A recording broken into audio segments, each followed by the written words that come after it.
امام احمد بن حنبل رحمت الله علیه زوی دی عبدالله وای بابا به چې کله لاس اوچت کړه دعا به یې کوله چې الله ابوالحیثم سره رحم وکړي او هغه له ډېره خوشحالۍ ورکړي.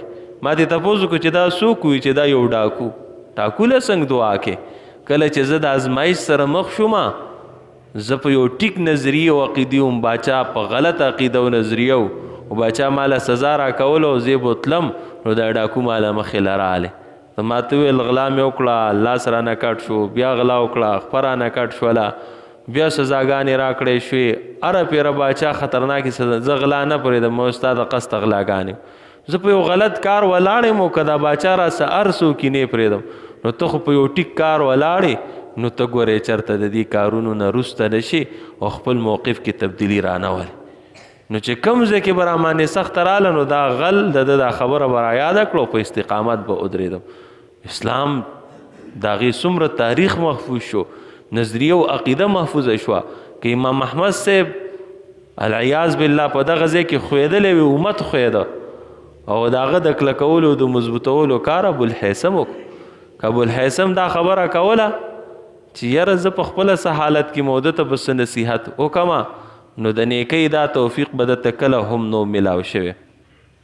بیا په معاشره کې به انسان ګوري او په دې معاشره کې به د برایانو د ختمولو محنت کوي.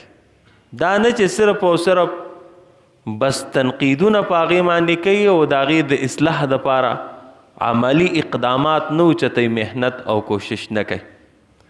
عربي ادب کې ذکر کړی شوي دي چې یو باچا یو خپل وزیر ته ویل چې دا خزانه واخله بکس د ملغلرو د سرو د سپینو د پیسو نه ډک او دا لار کې خښ که او د پاسه په یو ګټه کېده او که چا دا ګټه اوچته کړله او سایډ ته یې کړه او دا لاره یې صفا کړله نو دا خزانه والله ورکه. او ګوره چې څوک داسې کوي پټ ورسه چېرته خوا کې کښېنه. یو کس رالی چې ګټه یې ولیدله کنځلې شروع کړي چې په دې خلکو څه شوي دا په کوم ځای کې دا ګټه. بل کس چې رالی هغه هم ردې بدې وویل، بل چې رالی هغه هم خیرې وکړې، بل چې رالی هغه بس ګټه راواغېسته سیمونه ویل سایډ ته یې کړه.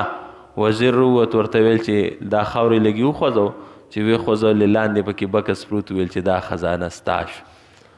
باچا ویل چې زه خلکو ته دا ښیم چې دا صرف چغې و سورې وخل او ردې بدې څه ته ویل په دې کار نه کېږي، د عملي اقداماتو ضرورت.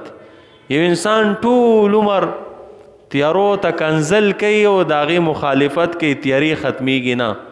د هغې په مقابله کې معمولي شانتې یوه ډیوه ولګوه، یوه شمع ولګوه، تیارې به په خپله ختم شي. چتې راستاسي او ټول عمر باران ته خیرې کوي، هېڅ فایده نه رسي. د هغې په مقابله کې راولګوه او په هغې باندې پلاستک خور که په چت، معمولي شانتې تحفظ ځان له وکړه، ټول عمر به د دغې لانجې نه خلاص شي. معاشره دا به مونږ په خپله باندې درست کوو، په خپله به یې ټیک کوو او عملي اقدامات به کوو، کوششونه او محنتونه به کوو. نو چې کله مونږ دا محنتونه او کوششونه شروع کړه بیا به د برایانې په خپله باندې ختمیږي. خو چې د هغې د ختمولو لپاره مونږ محنت او کوشش نه کړی نو زمونږ په تفسیرو باندې صرف او صرف کار نه کیږي. مسلمانان د هغوی به صرف او صرف دوه خبرې، یا فتح او یا شهادت، او دا به د الله د رضا دپاره.